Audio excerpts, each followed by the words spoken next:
दोस्तों, स्वागत है आपका मेरे YouTube चैनल इंग्लिश बाबू पर। और आज मैं फिर हाजिर हूँ आपके साथ एक शॉर्ट मॉरल स्टोरी लेकर। और दोस्तों, आज जो स्टोरी मैं आपके लिए लेकर आया हूँ ये एक शॉर्ट मॉरल स्टोरी है। बहुत ही फ़नी स्टोरी है, मज़ेदार है, सुनकर आपको बहुत मज़ा आएगा। उसके अलावा इस स्टोरी में आपको कुछ नए इंग्लिश के वर्ड मीनिंग सीखने को मिलेंगे, उनकी करेक्ट प्रोनाउंसिएशन के बारे में पता चलेगा। और हमेशा की तरह इसका जो ग्रामर का पार्ट है उसे बिल्कुल ही डिटेल में कवर करेंगे, तो एक एक स्ट्रक्चर को आप बहुत आसानी से सीख पाएंगे। तो चलिए दोस्तों, आज की इस कहानी को हम शुरू करते हैं। और सबसे पहले कहानी का टाइटल देखते हैं। कहानी का टाइटल है the mango vendor and the paan seller. क्या मतलब हुआ दोस्तों? वेंडर का मतलब होता है जो व्यक्ति किसी सामान को बेचता है, बिक्री करता है, विक्रेता, उसे वेंडर कहा जाता है। तो इस लाइन का क्या अर्थ हुआ? द मैंगो वेंडर मतलब कि आम का बेचने वाला, आम का विक्रेता, एंड द पान सेलर और पान का बेचने वाला। सेलर का मतलब ही विक्रेता। तो दोस्तों, ये आज की इस कहानी का टाइटल है, शीर्षक है। और अब मैं इसे पढ़ना शुरू करता हूँ। आपसे रिक्वेस्ट है, आप इसे बिल्कुल ध्यान से सुने। यदि आपको कोई नया वर्ड या फिर नया स्ट्रक्चर देखने को मिले तो आप उसे नोट भी ज़रूर करें। तो चलिए इसको शुरू करते हैं।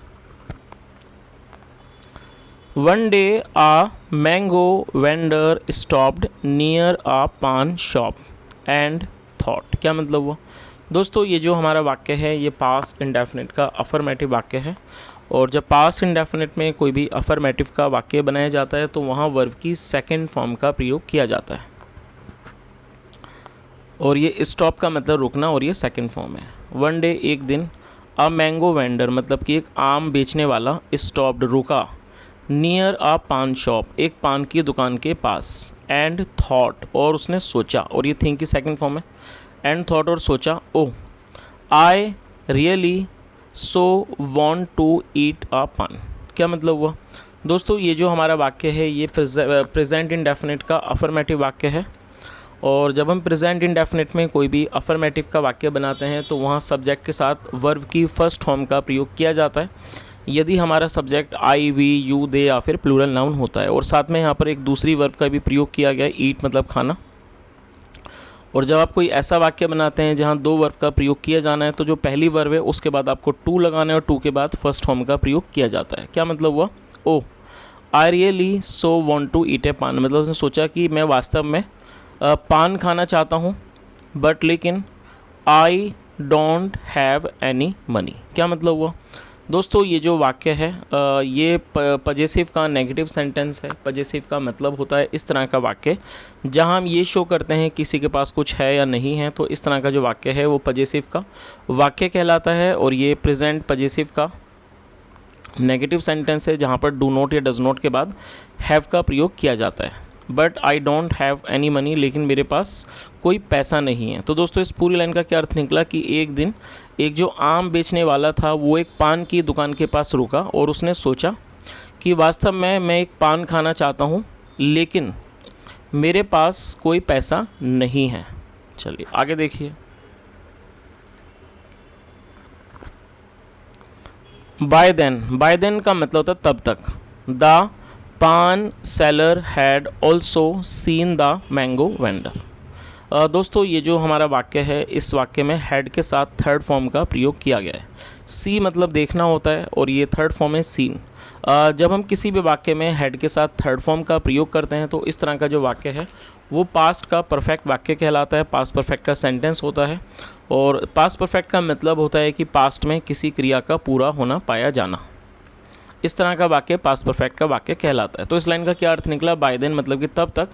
The paan seller had also मतलब भी, had also seen the mango vendor मतलब तब तक जो पान बेचने वाला था उसने भी मैंगो वेंडर को मतलब आम के विक्रेता को, आम के जो आम बेच रहा था उसको उसने देख लिया था। चलिए आगे देखिए।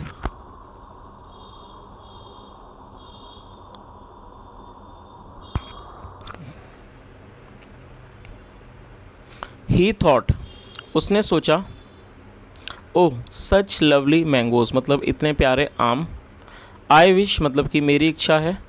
आई could eat one of those juicy ones, juicy मतलब रसीले, तो उसका क्या मतलब हुआ? सच लवली मैंगोज मतलब इतने प्यारे आम।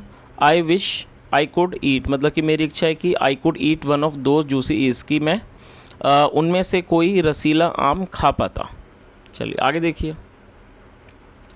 The paan seller shouted out to him, shout का मतलब होता है चिल्लाना और शाउटेड आउट मतलब किसी को चिल्लाकर बुलाना। The paan seller shouted out to him, जो पान सेलर था, जो पान का विक्रेता था, उसने चिल्लाकर उसको कहा, hey will you exchange a mango for a paan. क्या मतलब हुआ?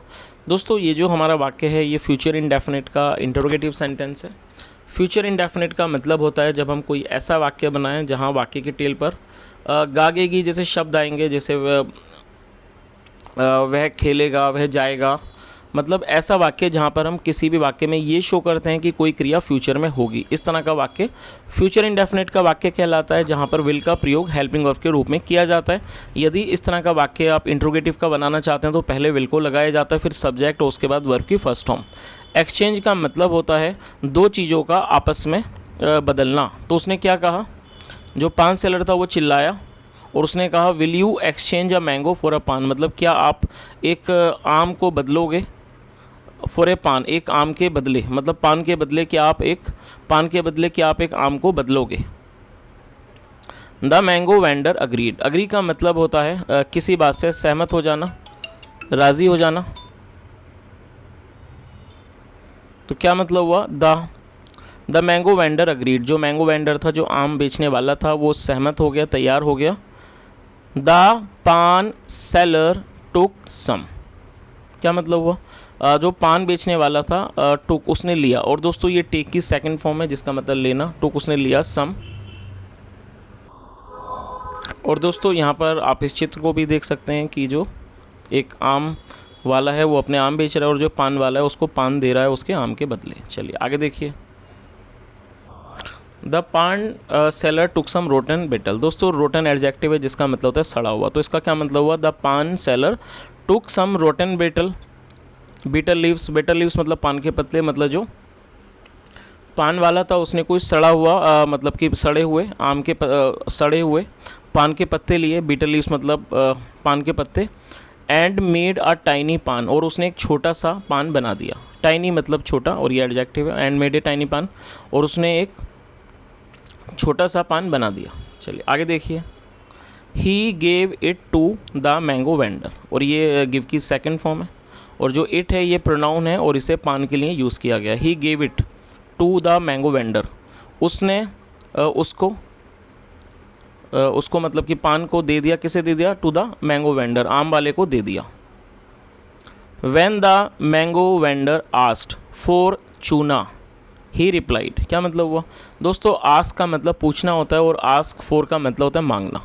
When the mango vendor asked for चूना, मतलब जब मैंगो वेंडर ने आम बेचने वाले ने चूना मांगा। ही रिप्लाइड, उसने जवाब दिया।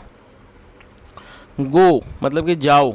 And rub the paan against the wall to get chuna, क्या मतलब हुआ? दोस्तों अगेंस्ट का मतलब वैसे खिलाफ या विरुद्ध होता है, लेकिन इसका मतलब ये कंजक्शन के रूप में इसका प्रयोग किया गया है, तो इसका मतलब है यहाँ पर से। तो उसने क्या कहा? उसने क्या जवाब दिया? गो एंड रब द पान, और रब मतलब कि रगड़ना, मतलब कि जाओ। एंड रब द पान, पान को रगड़ लो। अगेंस्ट द वॉल मतलब दीवार से रगड़ लो। टू गेट चूना, चूना प्राप्त करने के लिए।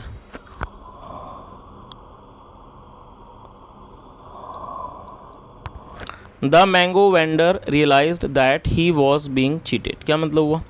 दोस्तों ये जो हमारा वाक्य है ही वॉज बींग चीटेड, ये हमारा पास्ट कॉन्टीन्यूस का पैसिव वॉइस का वाक्य है। जब आप पास्ट कॉन्टीन्यूस में कोई भी पैसिव वॉइस का सेंटेंस बनाते हैं तो वहाँ पर वॉज वर्ब का प्रयोग किया जाता है हेल्पिंग ऑफ के रूप में, और साथ में बीइंग भी आता है। वॉज या वर्ब के बाद बीइंग और साथ में वर्ब की थर्ड फॉर्म लगाई जाती है। चीट का मतलब होता है किसी से धोखेबाजी करना, धोखाधड़ी करना। तो इस पूरी लाइन का क्या अर्थ हुआ? The mango vendor realise, realise का मतलब पता चलना, एहसास होना। जो मैंगो वेंडर था उसे, आम बेचने वाला था, उसे पता चल गया that he was being cheated, कि उसके साथ धोखाधड़ी की जा रही है, उसको चीट किया जा रहा है। He gave a green mango to the paan seller, क्या मतलब हुआ? He gave a green mango, उसने एक हरा आम दे दिया टू द पान सेलर, मतलब पान बेचने वाले को उसने एक हरा आम दे दिया। On seeing the green mango, on seeing the green mango मतलब कि हरे आम को देखकर द पान सेलर सेड, पान वाले ने कहा गिव मी आ येलो मैंगो। क्या मतलब हुआ गिव मी आ येलो मैंगो? और दोस्तों ये जो हमारा वाक्य है, इस तरह का वाक्य अभी आपने ऊपर भी देखा था, ये वाला गो एंड रब। इस तरह का जो वाक्य है जहाँ कोई सब्जेक्ट नहीं लगाया जाता है, वाक्य की शुरुआत वर्ब से की जाती है, इस तरह का जो वाक्य है वो इम्पेरेटिव वाक्य कहलाता है, मतलब कि हिंदी में उसे आदेशात्मक वाक्य कहते हैं। और जब आप कोई भी इम्पेरेटिव वाक्य बनाते हैं तो वहाँ पर सब्जेक्ट को मेंशन नहीं किया जाता है, सेंटेंस की शुरुआत वर्ब से ही की जाती है, वर्ब की फर्स्ट फॉर्म से। तो क्या मतलब हुआ गिव मी आ येलो मैंगो, तो उसने क्या बोला, पान सेलर ने क्या कहा कि गिव मी अ येलो मैंगो, मतलब मुझे एक पीला आम दो। द मैंगो वेंडर रिप्लाइड, जो मैंगो वेंडर था उसने जवाब दिया, रिप्लाइड किया।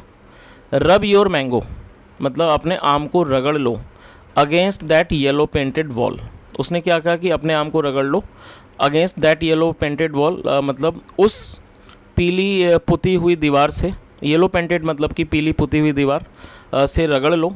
एंड और you will get a yellow mango, और आपको एक पीला आम मिल जाएगा। चलिए